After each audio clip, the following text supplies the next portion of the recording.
I'll call the meeting to order at 5:01 p.m. Welcome here, watching live or later. I will move to this item 2, declaration of pecuniary interest. Just a reminder to declare at the time if something comes up. I don't believe we have any delegations. Yeah, we'll move on to item 4, adoption of committee meeting minutes. I have a motion moved by committee member Jeff DeBlue, seconded by committee member Paul Rapel, that the minutes be adopted by the Plympton-Wyoming Environmental Services Committee, and that those confidential minutes of the closed sessions of the committee remain confidential and restricted from public disclosure in accordance with the exemptions provided in the Municipal Freedom of Information and Protection of Privacy Act. For the regular minutes from August 3rd and the closed minutes from August 3rd. Is there any questions or discussion? My left first. All right. Brother. See nothing. I'll call for vote. All in favor?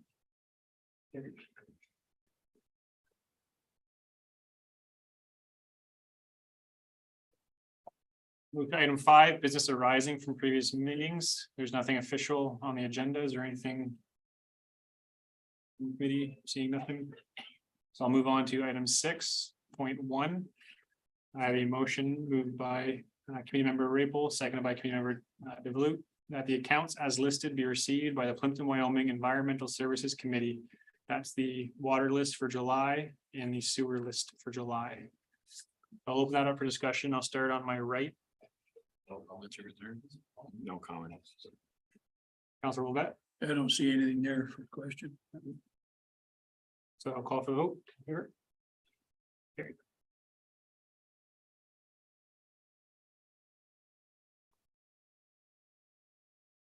I'll move on to section 7, staff reports. Item 7.1 is for the ongoing water service issues within the Muskoka Trail subdivision.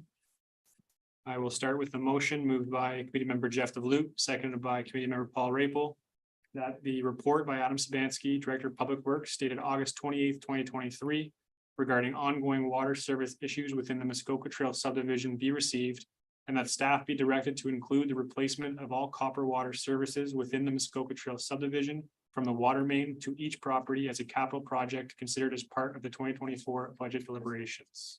I'll start with Mr. Sabansky, if there's anything you wanted to add. Big two. So as outlined in my report, this has been a ongoing historical issue. In the 2010s-ish, we started to see copper water tubing come from China instead of manufactured locally. And what we found is the copper tubing was of a quality that it was more susceptible to stray current and corrosive soils. So in a number of our subdivisions, we observed that the water services were failing after only a couple of years, where they should last 50 to 100 years.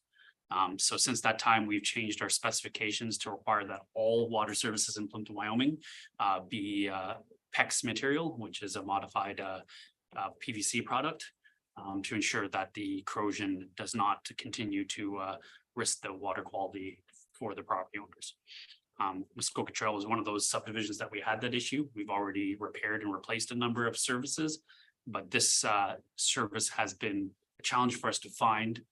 Through our investigations very recently with Jacobs, we found that it's likely the water services underneath the road.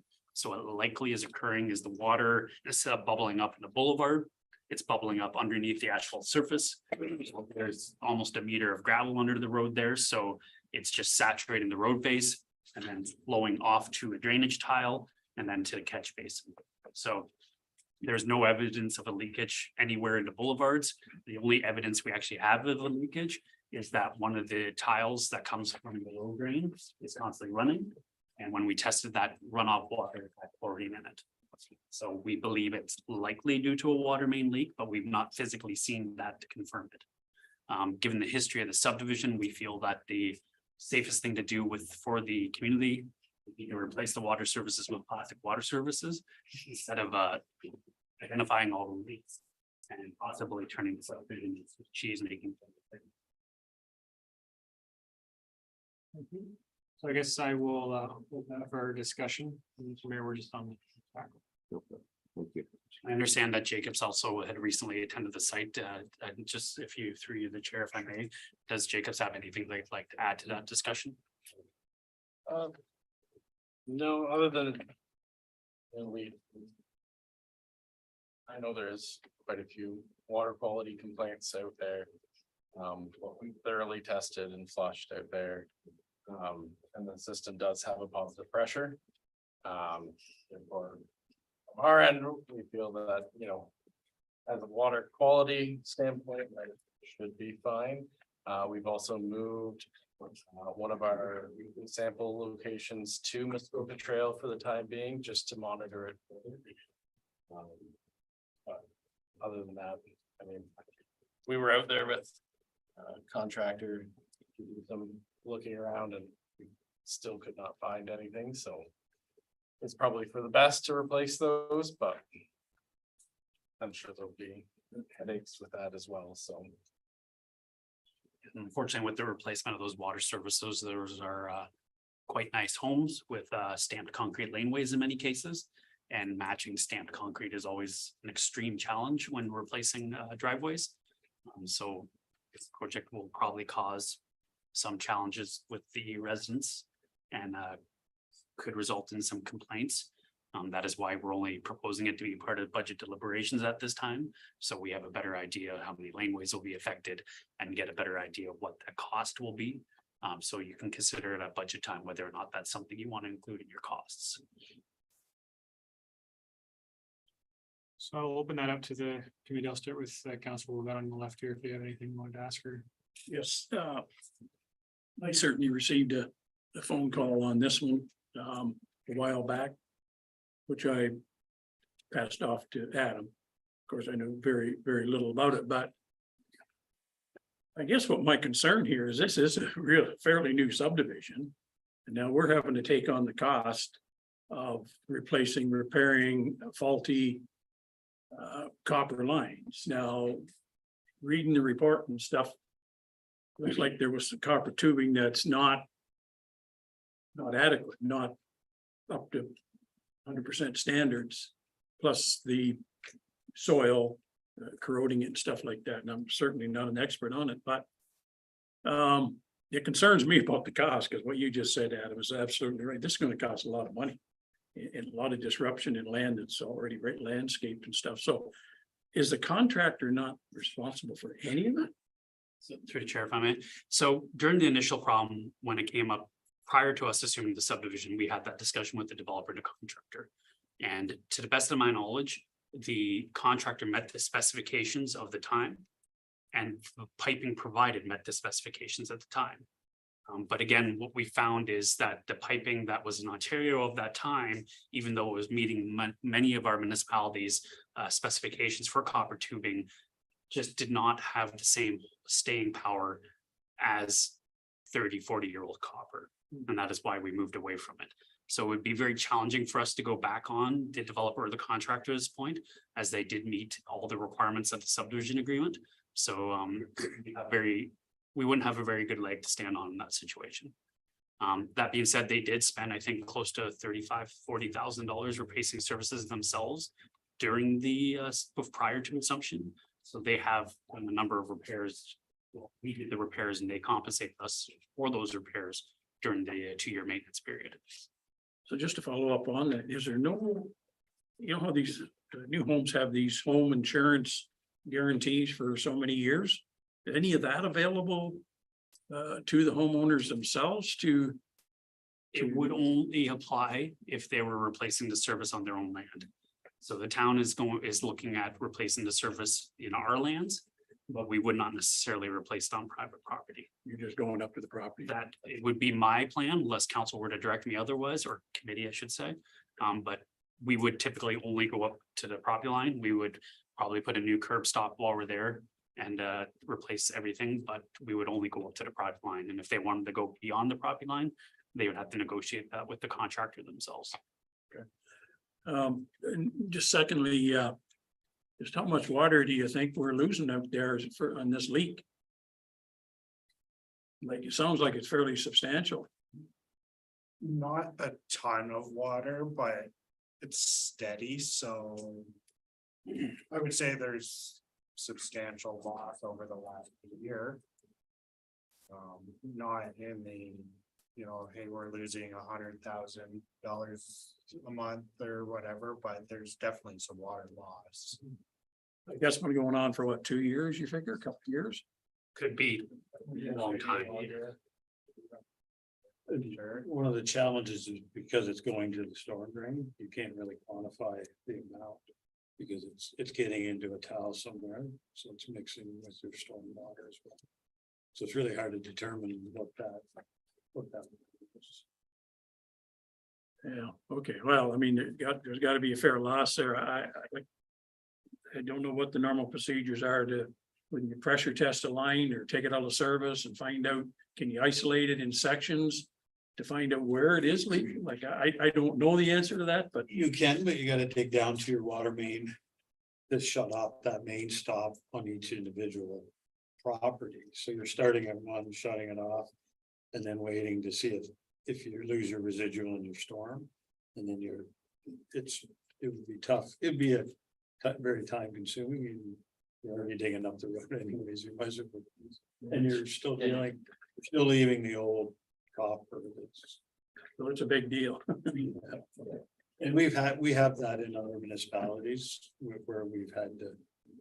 Go in and replace that copper for the exact same. Well, also just one other thing, being on the committee, when you made the statement that there's quite a few water quality complaints out there like that. As a committee, that has to bother us big time because water, one of the most important things health-wise that we can talk about, so. I know you're trying to solve it in that, but when you get quite a few complaints, there's gotta be something. I know you tested, I know you did all that, but it concerns me a bit here, just about that. And I know I did get a phone call over it, but I guess you're doing what you can. And we're sampling at that person's home moving forward. So, to make sure that we're meeting our obligations to address those concerns. One of the things you could try is shutting off curb stops. Like go to one house, shut off their curb stop, because it could be leaking on the homeowner's side, getting into a tile too. If the homeowner would allow us, we could go in, test the residual in their sump pump fault. To see if that might narrow it down your area, but you still have that same bad copper. At all your services, so it could potentially leak in the future. So what, what I hear you say there is even though you dig up the road and you place it up to our stop, it could very well be leaking the other side of the stop, so. Well, and we can, as a group, also look at options, because as we're talking about only going up to the property line, there has been a few capital projects where it's just been easier to bore a whole new water service right into the basement. So given the stamped concrete laneways and stuff like that, it might actually be easier to relocate where the curb stop is and just let Dan in the one in the driveway. So we need to do some research on this project. To determine what's the best course of action. Thank you. Good, Counselor. You're right. Further questions? That was a lot of good detail. Is there any concern over the winter having that moisture in the road base of like heaving of the road? For sure, if you get excess moisture in the road, We it had- cause frost heave, but we haven't seen any major frost heave in that area. So I'm guessing that the leak is close to the tile. Else we would have probably seen some road breakup with that much water underneath the road, but we haven't seen any alligator cracking or block cracking in the road. That would suggest that there's a large amount of water sitting under the road there. So I'm guessing it's near the tile. And that way, that's why we're not seeing it, because it doesn't have to get up to the surface to release the pressure. It's just getting into tile and going. So at least that reduces the urgency of the repair. So yeah, we haven't seen any evidence of distress in the road. If we did, we know that would be likely the first area to dig. But unfortunately, we have not. Thank you, Mr. Chair. I apologize for my late arrival. I just got tail end of this, but I am aware of the situation and what we're dealing with there. I guess a couple things for me is number one, the concern that we're not ever going to let that type of material be used again. So we don't face this in other subdivisions. So I'm sure that we're a step ahead on dealing with that. Actually, And if through the chair, if I may, I believe we phased that out almost 4 years ago. good, so we don't, or that's one thing that we don't have to worry about. Second one is, probably, I think. What I'm hearing is replacing that completely out there might be the best thing to do. So we need a plan moving forward, as you said, Mr. Sabansky, on dealing with that. So I'm sure we'll be looking at that as we hit budget time in a few months. Absolutely. And are we keeping the neighbors in that neighborhood apprised of what's going on all the time? So I know they're calling us, but you know, is the communication lines open out there with them? Yep, so, I believe when you guys were out there, the homeowner who was most concerned. Was out there and you discussed with him about what we were doing.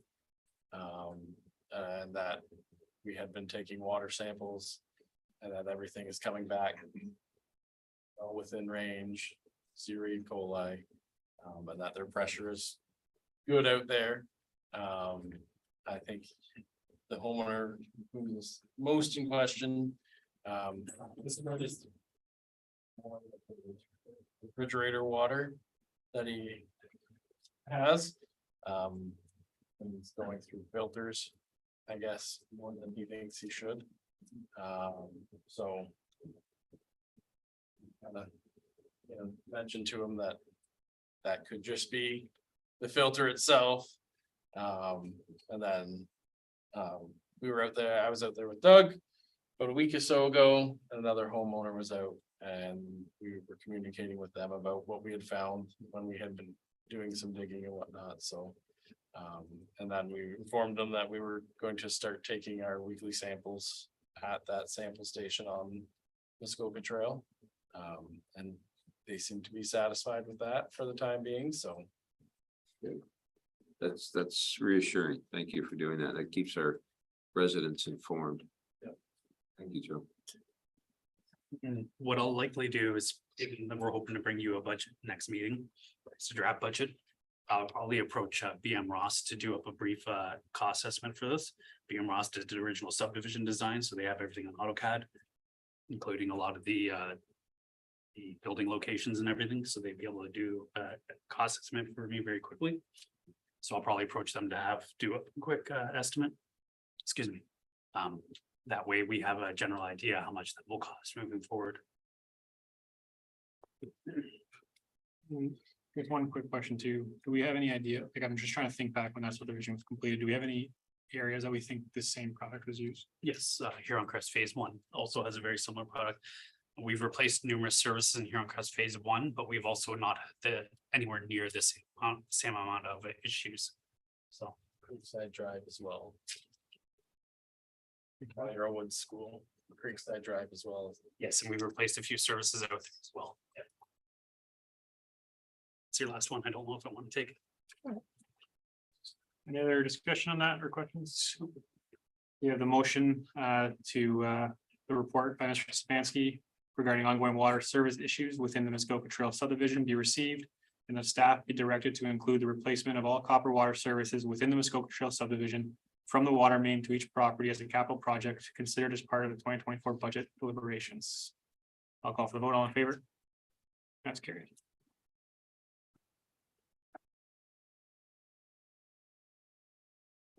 Moving on to item 7.2, I have a motion moved by Councillor Wolvette, seconded by committee member Paul Rapel.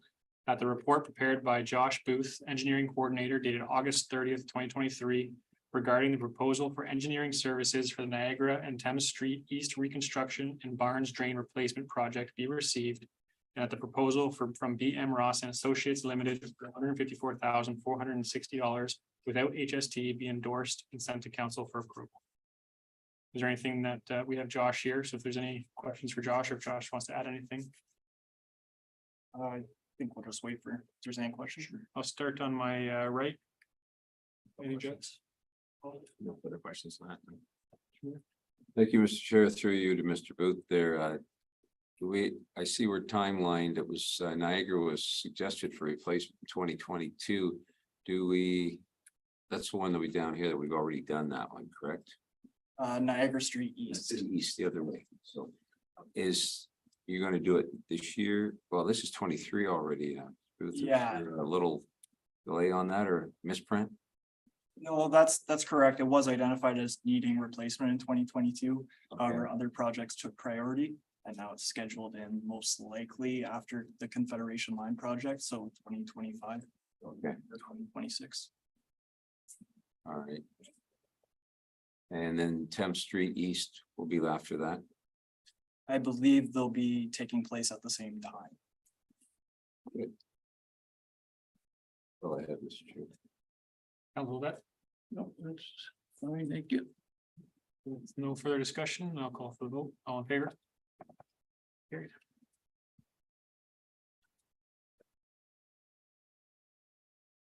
Moving on to item 7.3.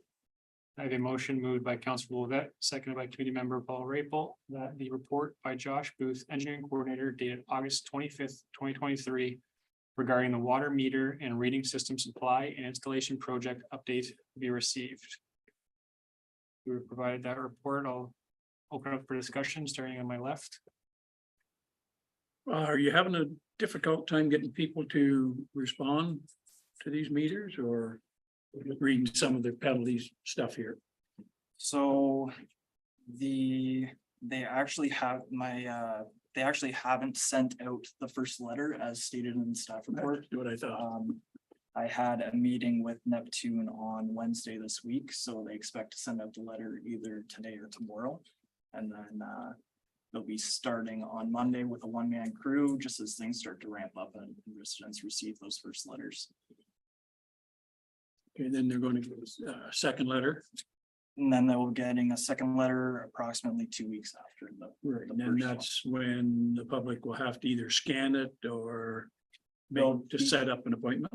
They'll be given an option to visit the website or call the call center. Is there a scan thing there too? There will be a scan option on the door hangers, I believe. Okay, oh, and the door hangers, okay, right. That's when it gets serious, when they hang this thing on your door, right? Yes, Okay, that'll be one of the last methods. so it's my initial, it's not going bad, it just hasn't happened yet. Exactly. Okay, that's what I was looking for. Thank you. Just a question through you, Mr. Chair, Mr. Booth, the mailing list that we use to send it out to the residents. I know we've gotten things in the past saying, well, I haven't lived there for a while, or there's been some communication issues. Do we know exactly which mailing list we went by? Was it from the tax base or? I think Nicole would be the best one to answer that. She works directly with that database. It went through our bail tax system. So that was sent, I believe, at the end of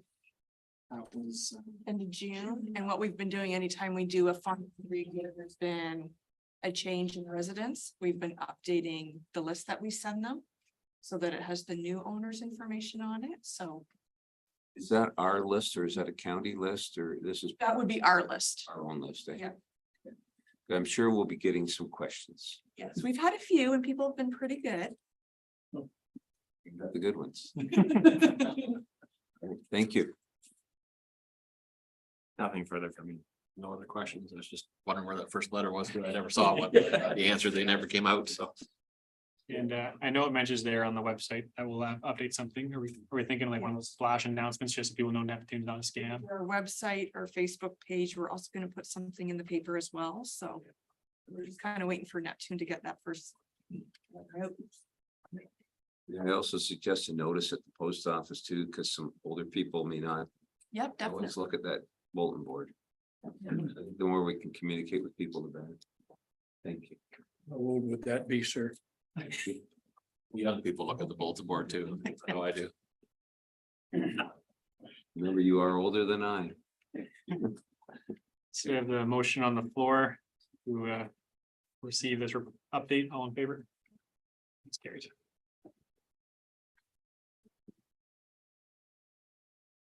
We have nothing under section 8 or section 9. We will move on to section 10.1. I have a motion moved by Councillor Wolvette, seconded by Committee Member Jeff DeVloot, that the Environmental Services Committee receives Mr. Braley's letter and endorses the draft response to be sent to council for their consideration and approval. That response was included. Are there any questions comments looking to my right? The comment I have is, I've, over the time, I've also had some issues with my water bill and I've called Nicole saying, "Look, don't understand it." And whether it's the chlorine amount in the town water, but the toilet flapper seals in my house about every other year, if not sooner, just wear out, and then there's constantly just a trickle of water. So if people are calling in with a large bill, it very well could be if they haven't changed those, they should probably look at it. So I just do it now as routine maintenance, just change them once a year so that we don't have the aggravation. Sticker shock. I read through the letter from the resident and the response, and I think the response is kind of has the response as it's written, I think will lead to more questions from the resident. Just they seem to be raising issues with some of the information they received with their bill. They've named the wipes, the water meter. And they're questioning if there's issues with the town system. And in the response, I think we should state that the water meters are being installed. Are they not being installed as a means to remove the physical, like, so we don't have to physically monitor the flow rates? Through the chair, if I may. The water meters are being updated to a drive-by system from the current walk-by. So instead of having a staff take 4 weeks tapping every reader, they can do so in 4 days by driving around. That's the main reason. And then a large portion of our water meters are over 20 years old. And after 20 years, they start to get quite lazy. So So I think the resident is he's had past issues with his water meter saying, well, it was just switched out. Why do we switch it out? And I think within the response, we need to say, well, we're switching it out to save the man hours in terms of reading water meters across the whole town. It's not an issue with his water meter per se, but in terms of time savings, similar to the wipes issue, that it's not an issue with the capacity of our system. But like the letter was sent out because that resident was having blockage issues with wipes, and we're having a high quantity of wipes at the treatment plant. So it's not a quantity issue. It's just that it's a system-wide problem that we've been having. So I think the letter, just with the residents' concerns, maybe to address the concerns, like I know oftentimes when I'm dealing with customer concerns through my work as well, to restate the customer's issues and then a direct response so that the resident can see, all right, this is what I'm seeing, and that's the direct response. I think how the letter's worded with going into all the details in terms of the upgrades to our system, that to me it's somewhat confusing. I think he may have more questions from the letter than. So, and the tone to this letter was used from another letter that we sent out to outline what improvements we're taking on to ensure that the system can handle the future flows. So with committee's permission, what I'll do is, if we want to note on the motion as amended, I will streamline the letter a bit to reduce the amount of information in regards to the ongoing improvements and concentrate more on answering the gentleman's question a bit, by improving some of the paragraphs that are directly related to his questions. So you're right, there's a large portion of that letter that is general in nature and maybe should be reduced to better address his concerns directly. Sounds good. Thank you, Paul. Yeah. No, member Ruffles, questions or comments were exactly what I had as well. So I will, as long as Councilor will vet, I think Jeff are good with changing that as amended. Yes. So the motion to receive Mr. Bailey's letter and endorse the draft response as amended to be sent to council for consideration and approval. All in favor? It's carried. Set the end right as amended.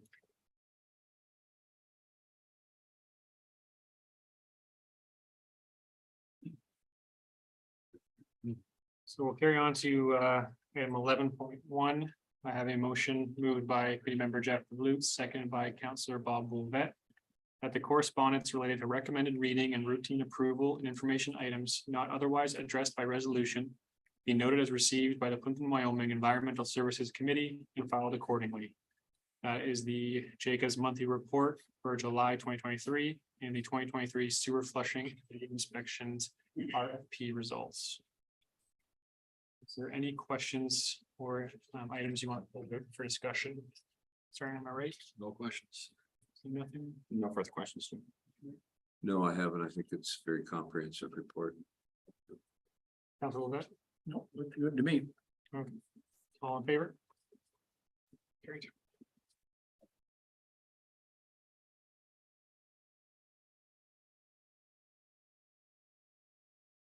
So we'll go to section 12, if there's anything from the committee or new business related to Environmental Services Committee. The only thing I would have, since the new name of this committee is Environmental Committee. Been a spill apparently in the community. Haven't read too much about it, and I'm not sure just how confidential it is, but any, Sure, thank you, Councilor Wolf, but I didn't mean to bring that up tonight. So the town of Plympton-Wyoming was notified on Labor Day that there had been a spill in Hickory Creek. The creek was running brown and foamy. We had staff investigate. And during their investigations, they drove all through Plympton-Wyoming and followed the brown water back to Lambton Shores, and then they went around Lambton Shores and found that the brown foamy water was actually coming from Warwick Township. What they found that there was a hog operation that had some manure spill occurring. And the MOE has been notified and is taking action.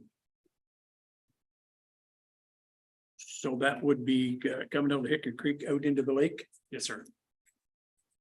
Was any beaches tested or anything, water testing out there? Did it actually get that? We don't typically do that testing. That would be ordered by the Ministry of the Environment. The Ministry of Environment has not provided me an update on what they've done. Typically, if it was a extreme case, they would notify us.